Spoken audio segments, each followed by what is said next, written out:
Have you ever wondered why certain words, an article, or even a video suddenly appears in your life at the very moment you feel tired, confused, or empty inside?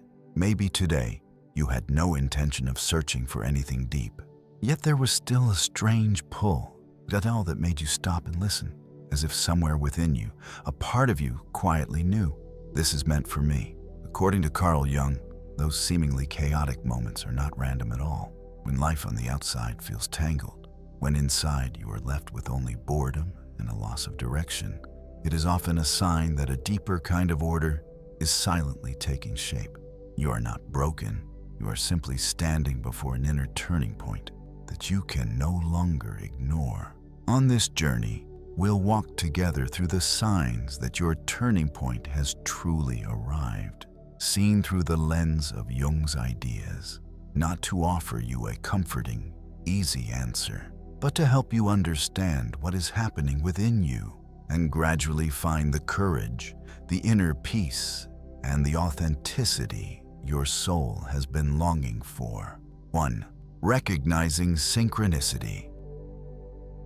Before we can understand the key signs that you are approaching a major turning point, we need to see and recognize a few phenomena that seem random on the surface, but under Jung's lens are deeply meaningful symbols.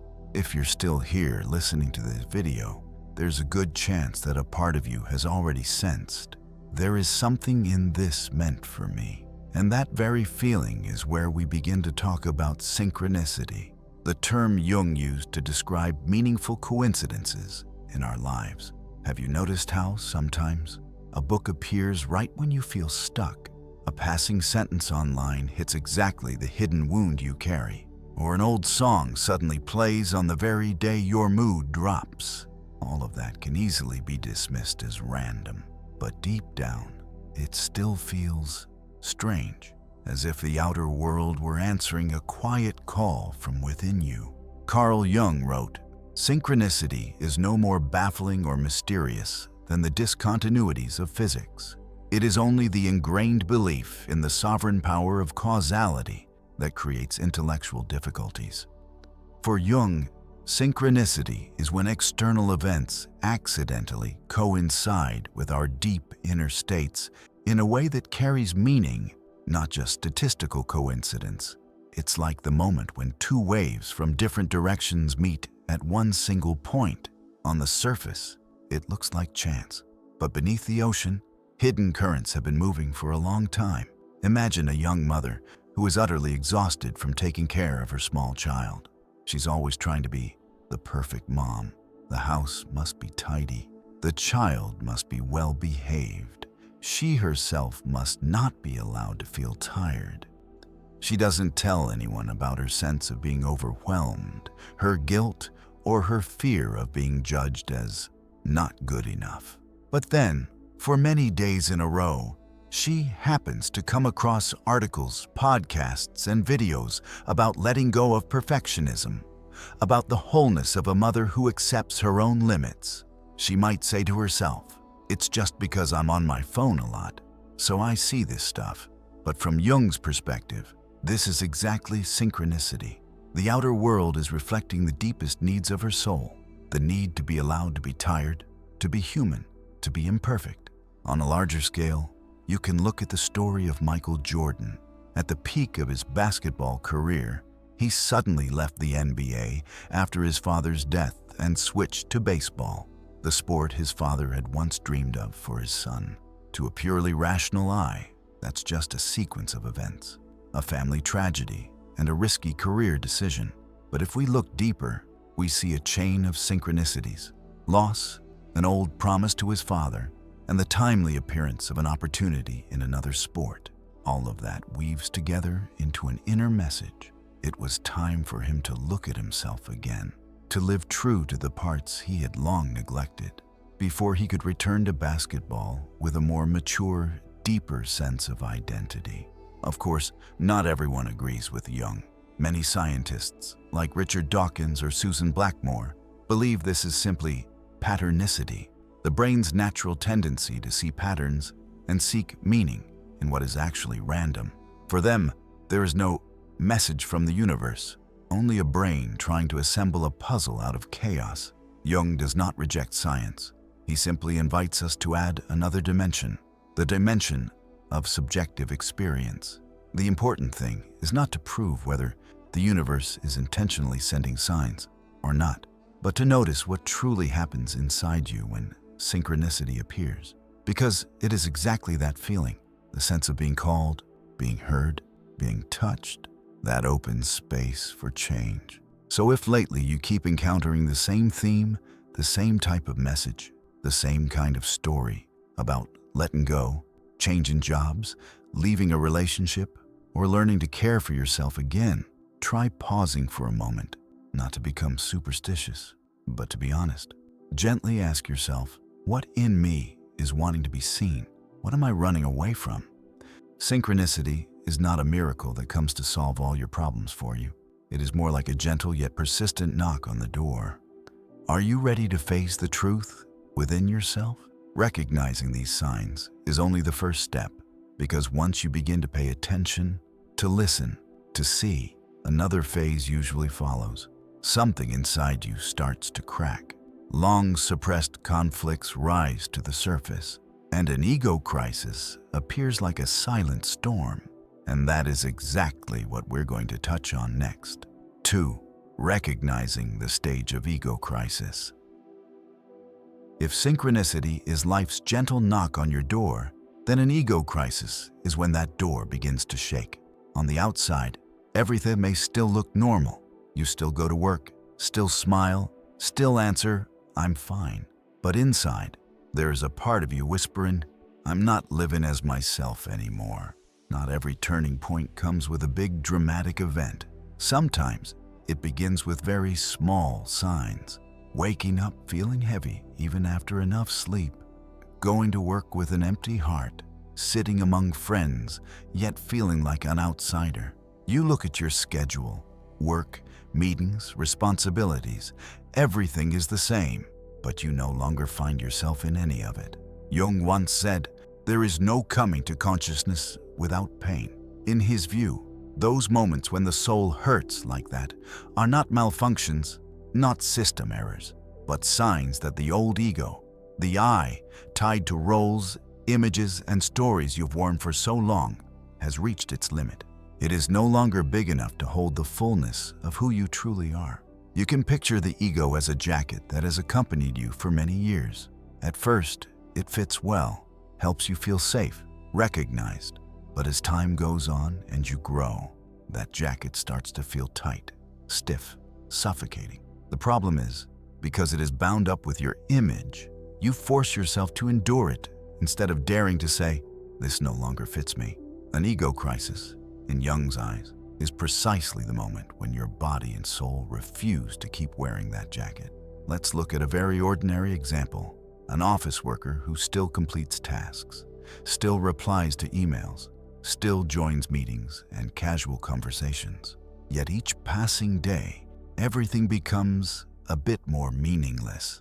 Projects that once excited them now feel like just things to get done. Conversations that once felt connected now feel like repetition. They begin to ask themselves, "What's wrong with me? Am I ungrateful for not feeling happy with what I have?" From Jung's point of view, the answer is no, there's nothing wrong with you. You are going through a natural psychological phase, the moment when the energy that once supported your old roles is slowly withdrawing. Your soul no longer has the patience to keep cooperating with a life that no longer fits. The emptiness, fatigue, and dullness you feel are not proof of weakness. They are a warning that a new layer of consciousness is asking to be born. The story of Howard Schultz, former CEO of Starbucks, makes this very clear. At one point, he realized he was merely running the machine, feeling no real emotion for the company he himself had built. That deep sense of boredom wasn't just about being tired of work. It was an inner alarm that the way he was living and leading no longer matched what he believed was truly meaningful. That crisis, seen through Jung's lens, was the signal for him to reinvent not only business strategy, but also his relationship with his work and the people around him. You can imagine this entire stage as a lake. The surface of the water is calm, reflecting a peaceful sky. Anyone walking by would say, everything looks fine.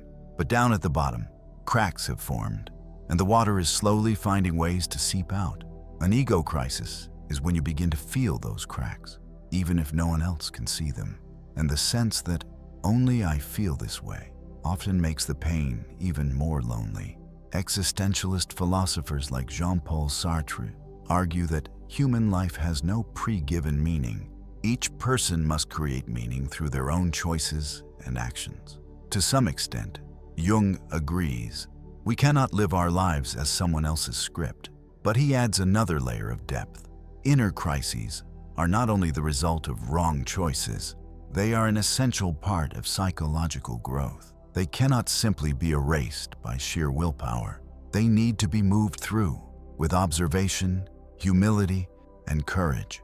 For this reason, Jung emphasizes that the feeling of falling apart is not evidence that you are broken, but a kind of transitional ritual of the soul. You no longer feel like yourself because the version of you you've clung to is dissolving, making room for a wider, truer form. It is like the stage when the cocoon starts to crack, and the caterpillar inside is both terrified and bewildered, not yet knowing what it is becoming. The hardest part of this phase is often not the pain itself, but accepting that you are in the middle of a process. Instead of concluding that my life is over, many people, out of fear, cling tighter to their old roles, trying to prove to themselves that everything will be fine if I just push a bit harder. But it is exactly that clinging that prolongs the crisis and drains the soul. If you find yourself in that state, outwardly okay, but inwardly worn down, try changing the question. Instead of asking, how do I go back to the way I was? Ask, what in me is no longer compatible with my life now? Which part of me is asking to live differently? These questions will not hand you instant answers, but they open up an honest space where you can begin to truly listen to yourself. Because once the old ego has weakened, what usually happens next is this. Everything you've suppressed, traded away, or denied will start to rise with greater force. Like a river blocked for too long, it will eventually look for a way to break the dam.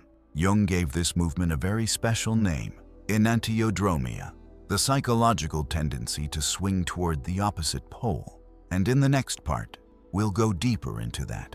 What happens when your inner opposite begins to speak up, and why that is a necessary step on the path to becoming who you truly are. 3. Recognizing Enantiodromia. When an ego crisis lasts long enough, there often comes a stage where you start asking yourself, why is it that the more I try to keep everything the same, the more wrong it feels? Why is it that when I keep living in line with a good image I've always had, I feel as if I'm betraying myself inside? Jung observed this very closely. He realized that once the old has become saturated, the psyche inside doesn't just quietly wait for us to understand. It begins to move according to its own law. He called this Enantiodromia, the natural tendency of the psyche to move toward the opposite pole. Put simply, if you live too long at one extreme, the neglected part at the other extreme will find a way to return. Jung wrote, there is no energy unless there is a tension of opposites. In other words, it is precisely the pulling between two sides, the person you are trying hard to appear as, and the person you truly are, that creates the driving force for a turning point. And when that tension becomes strong enough, it is no longer just a vague discomfort, but turns into concrete eruptions in your everyday life. Let's look at a very iconic image. Andre Agassi, the tennis player, once shared in his 2009 book Open and Autobiography that he hated the very sport that had brought him fame. He rebelled, changed his style, and behaved in ways that seemed almost self-destructive for his career. Through a judging lens, that might look like a spoiled star. But if we look deeper, we see a human being who had lived too long for expectations, for image, for achievement. until the rebellious part, the part that wanted to live as a normal human being, allowed to be wrong, to experiment, to feel, rose to reclaim its place. Deep dissatisfaction, which seems negative on the surface, is in fact the inner voice saying, "This role is no longer who I am." Enantiodromia is like a stream of water blocked by a dam. At first, the water only tries to seep through tiny cracks. You might control yourself, stay calm, remind yourself to be grateful. But over time, the pressure behind the dam builds up. One day, it will burst and overflow, not to destroy you, but to restore a balance that has been skewed for too long. Here, the difference between Jung and schools such as Stoicism becomes very clear. Stoicism teaches us to control our emotions, not let the external world shake us, and to remain calm in the face of all events. That is valuable, especially when we need composure. But if we stop at control, without asking, what is really happening inside me? Which part of me is being silenced? Then that control easily becomes just another lid pressing down on old pain. Jung is not against self-discipline. He simply reminds us that if we truly want to grow, we need to dare to look at both sides, the bright and the dark, the socially acceptable and the rebellious, the kind part and the selfish part within us. Because, as he said, no tree, it is said, can grow to heaven unless its roots reach down to hell. When Enantiodromia takes place, you may find yourself acting out of character, not like yourself, or having thoughts that scare you. For example, someone who is usually gentle suddenly becomes direct, even cold. If you have always been the one who sacrifices, you suddenly want to set boundaries, to say no to everything. Or if you have always been rational, one day you are suddenly overwhelmed by emotions.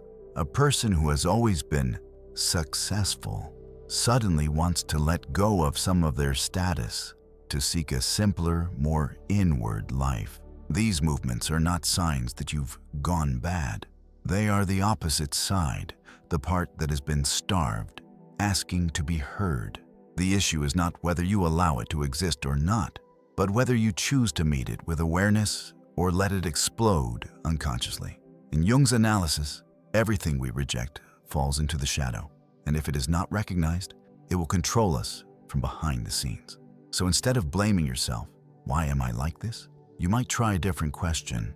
What is this change trying to protect in me? What does it want me to be honest about? When you view eruptions, changes, and inner conflicts as protective signals, you stop seeing yourself as someone broken and begin to see yourself as a human being trying to regain balance. From that angle, Enantiodromia is not an enemy, but a deep self-healing mechanism of the soul. It pulls us back toward the forgotten side, forcing us to expand our image of who I am so it can hold more of our true self. Yes, there will be pain, confusion, and even collapse, but beneath it, a new life energy is beginning to emerge. And it is precisely at this stage that the signs of a turning point often become clearest. They are no longer just vague feelings, but specific expressions in your dreams, in strange coincidences, in the sense of losing connection with old roles, in a kind of emptiness that nothing can fill. In the next part, we'll look directly at those signs, 4 deep signals that Jung considered impossible to ignore when your soul has truly stepped into the threshold of a new life. 4 unmistakable signs that your turning point has arrived. Have you ever asked yourself, where am I in all of this? Has my turning point really come yet? If you look closely, you may already have seen traces of it here and there. Strange coincidences, moments of exhaustion without any clear reason, situations where you no longer recognize yourself in the way you react. These are not random fragments. They are slowly coming together into a larger picture of an inner shift happening within you. Now it's time to move one step closer. Instead of only understanding the concepts, let's look at the concrete signs, the expressions Jung considered impossible to ignore when an inner turning point is approaching. When you can recognize each of these signs, you'll have a clearer sense of where you are on that journey. Is your turning point still just a seed, or already standing right at the threshold, waiting for you to dare to walk through? Sign 1. Strange dreams and images of death. Rebirth. Have you ever dreamt of a collapsing house, your teeth fallen out, of being lost, chased, or even of your own death? Many people wake up with their hearts racing, palms sweating, and their first reaction is, what a bad, weird dream. Then they try to forget it. But for Jung, that is exactly when we should not turn away so quickly. Jung wrote, "The dream is the small hidden door in the deepest and most intimate sanctum of the soul." In other words, when you sleep, consciousness temporarily retreats, and the unconscious steps forward and begins telling a story. But it doesn't tell the story with words. It tells it with images and symbols. Especially when a turning point is near, those symbols often revolve around the themes of death, collapse, nakedness, being lost. In Jung's language, this is not a bad omen. A collapsing house may be the image of an old belief system breaking apart. Teeth falling out may reflect a sense of powerlessness, the loss of the ability to grit your teeth and endure as you once did. Death in dreams is often the death of a phase, an ego, a role, not a sentence about your literal life. The unconscious uses such strong images because it needs your attention. It is time for the old to make way for the new. Simone Biles, one of the world's leading gymnasts, once shared in an interview with The Cut that during a period of severe psychological struggle, she repeatedly had nightmares and felt as though she had lost control in the very sport she was best at. Instead of ignoring it, she stopped, withdrew from competition, and accepted that she needed healing before going on. From the outside, many people only saw a shocking decision, but from the inside, it was her listening to the deepest voice of her mind, the voice that so often visits us through dreams. If you've recently been having recurring, highly emotional dreams, especially about collapse, loss, or being lost, try seeing them not as bad dreams, but as letters written in images. You don't need to understand everything right away. The first important step is simply to respect them. You can start very simply. Place a small notebook beside your bed. Each morning, if you can remember even a little, write down a few lines. What you saw, what the main feeling was, which detail was the clearest. Over time, you'll begin to see recurring motifs: houses, water, family members, exam situations, being unprepared, being exposed. All of these are clues about what is cracking inside you and what is trying to be born. Doing this is not to make you more obsessed, but to let yourself say, "I'm willing to listen." And sometimes, that attitude alone is already a big step forward on the journey of turning, because you no longer see the inner movements as enemies, but as guiding signals. Dreams are the first little doorway, but they are not the only ones. Once your soul has begun to shift, your daily life will also start to change. Coincidences, repeated messages, as if the outer world were continuing the story of what you've already seen in your dreams. In the next part, we'll move into the second sign, when synchronicity is no longer an occasional incident, but becomes a continuous stream of hints showing that you have truly stepped into the territory of a turning point. Sign 2, dense synchronicity, repeated messages. If dreams are messages delivered to you in the dark, then synchronicity is how life speaks to you in broad daylight. And when the turning point truly draws near, these synchronicities no longer appear sporadically. They start to thicken, repeat, like someone patiently pressing the same message over and over again. Look closely. Carl Jung defined it this way: synchronicity consists of a coincidence in time of two or more causally unrelated events which have the same or a similar meaning. Put simply, it is when events that seem unrelated on the surface join forces to tell you exactly one thing, and that one thing matches the deepest concern you are carrying. Picture a startup founder who is torn about whether to leave a stable job to pursue their own project. They don't tell anyone. They keep it all inside. Then, over a few weeks, they continuously encounter stories about daring to change.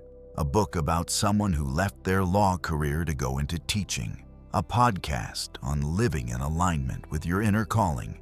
A friend casually mentioning the line, "You'll never feel ready."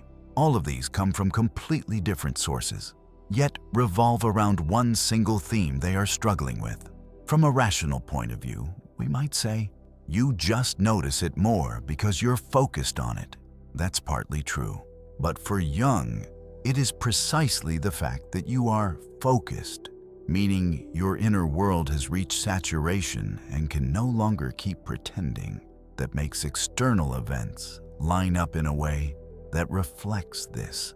Dense synchronicity is one of the signs that the question you are carrying is no longer small, but a crossroads question.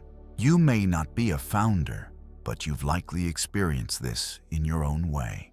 A theme that keeps repeating itself in the books you read, the videos you watch, the conversations you hear. The same kind of sentence comes from different people, a certain symbol that keeps returning, as if life were using a highlighter pen to mark a crucial chapter in your story. Instead of quickly labeling it as superstition or dismissing it all as mere randomness, you can try another approach, writing it down. You might open a small note titled Coincidences and write what you saw today, what you were thinking about, and how you felt. After some time, you'll realize what matters is not the outer events themselves, but the inner theme that keeps coming back. Synchronicity does not require you to act immediately, nor does it force you to turn left or right. It simply invites you to acknowledge. It seems there is something inside me that wants to be taken seriously. And sometimes, just recognizing that is already the first step toward being honest with yourself. But external signs, no matter how frequent, are still only one side of the mirror. When a turning point is truly very close, you won't just see the world around you repeating a message.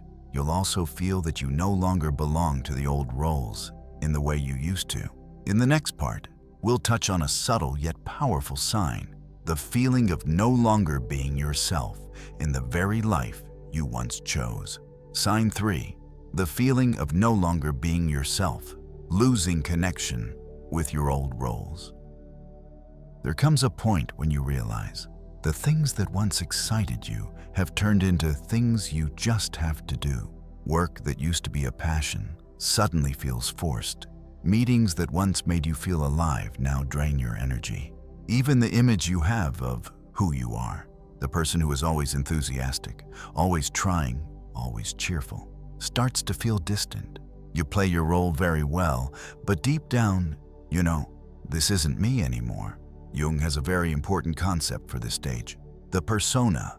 He wrote, "The persona is a mask, designed on the one hand to make a definite impression upon others, and on the other to conceal the true nature of the individual." Put simply, the persona is your social role, the reliable boss, the disciplined employee, the self-sacrificing mother, the dutiful child, the friend who always listens. These roles are not bad. They once helped you survive, be loved, be recognized. The problem begins when you forget that they are just roles and start living as if that is all you are. As the turning point approaches, one of the clearest signs is this: you no longer fit your persona. You may still play the part, but inside you feel empty. You smile without feeling it land anywhere. You nod while your heart is silently shaking its head. This feeling can easily make you panic. What's wrong with me? Why don't I love what I used to love anymore? From Jung's perspective, this is not degeneration. It is growth. Your ego is widening and deepening, and it can no longer squeeze itself into the old mask.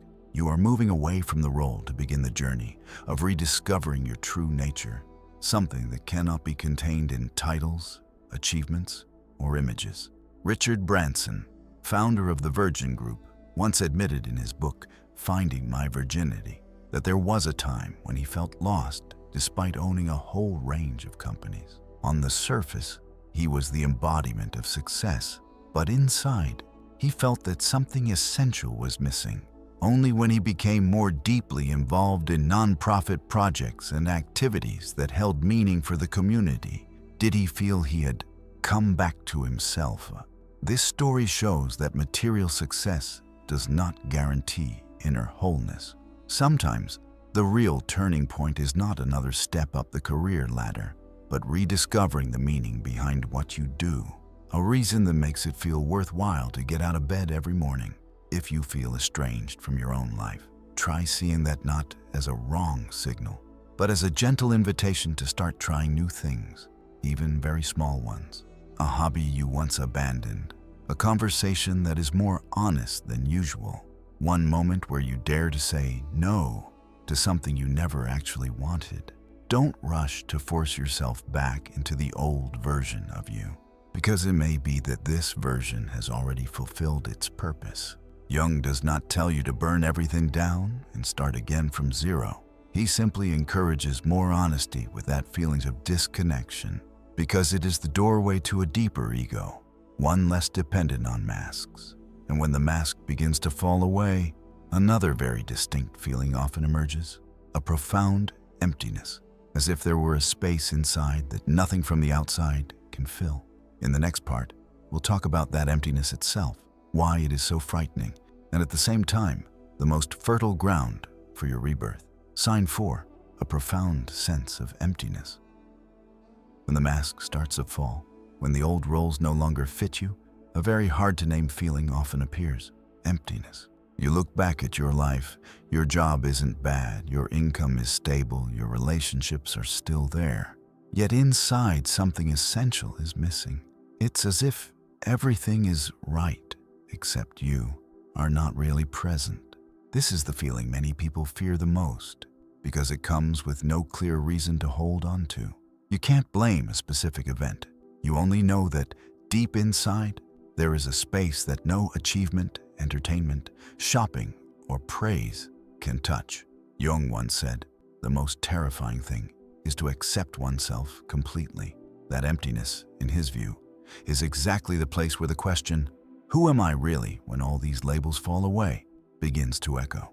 And that question is both liberating and deeply frightening. Actor Jim Carrey once said at an MTV Movie Awards ceremony, "I wish everyone could become rich and famous so they can see that it's not the answer." When someone who has everything most of us chase, money, fame, recognition, still says this, it is not a shallow complaint. It is a voice speaking from the very emptiness Jung described, the place where all the ego's toys no longer have the power to lull us to sleep. The important thing here is to distinguish. This sense of emptiness is not necessarily clinical depression, though it can sometimes overlap and may require professional support. It is a kind of existential space where the old no longer fits, the new has not yet formed, and you stand in between, belonging fully to neither side. It's like a piece of land that has been completely cleared, but no seeds have yet been planted. From the outside, it looks barren. In essence, though, it is rich soil. The solution here is not to rush to fill the emptiness with more achievements, more goals, more noise. What is difficult but necessary is to dare to sit with that emptiness for a while. Acknowledge it, ask it questions, allow it to exist without hastily concluding that something is wrong with me, because it may very well be that this is the very space where a new ego is getting ready to be born. When you begin to recognize all of these signs, the dreams, the dense synchronicity, the loss of connection with old roles, and the deep inner emptiness, the next step is no longer just observation. It's time to decide. Will you cling to the old, or will you dare to go through a psychological death to clear the way for an inner rebirth? And that is exactly what we'll step into together in the next part. 5. The first step toward rebirth. At this point, you can probably see quite clearly. The old no longer fits, the new has not yet appeared, and inside you is a hard-to-name emptiness. At this threshold, many people turn back. They are afraid of change, afraid of losing their image, afraid of sacrificing the stability they paid so much to achieve. So they cling even tighter to their old roles, looking for quick fixes to ease the discomfort. More busyness, more achievements, more distractions. The result is that they stand right in front of the doorway of their turning point, but never truly step through.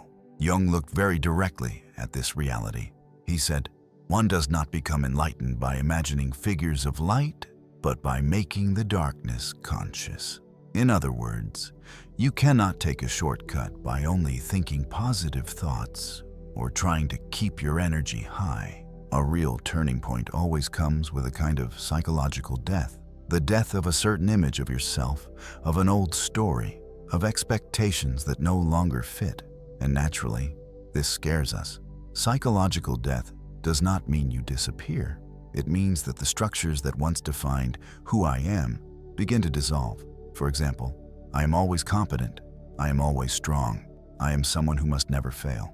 When life gives you the opposite experience, failure, exhaustion, vulnerability, the part of your ego attached to those statements panics. It feels like it is dying, but it is exactly at that moment that a new opportunity opens.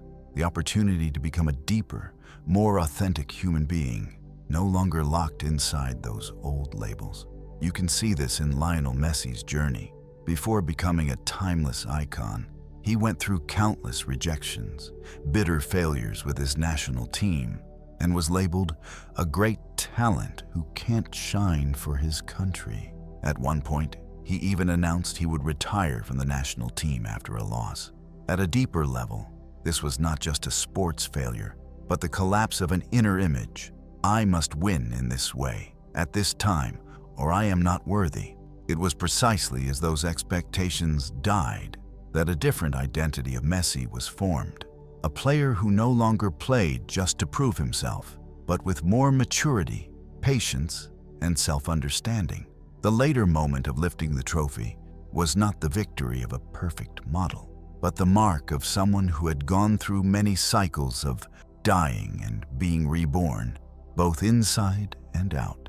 Here, we clearly see the difference between Jung's perspective and some popular interpretations of Stoicism or positive psychology. Stoicism emphasizes the ability to control emotions, stay calm, and not be shaken by external events. Positive psychology talks a lot about resilience, optimism, and finding strengths. All of these are valuable. But if we stop at controlling, getting back up, keep fighting without allowing a part of us to come to an end, then the growth is only temporary.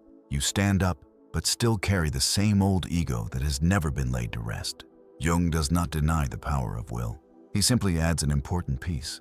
There are stages in life where the bravest thing is not to try harder, but to dare to admit, this version of me has reached the end of its road. I need to let it die so another part can be born. So how do you go through psychological death without losing yourself? First, by allowing yourself to mourn.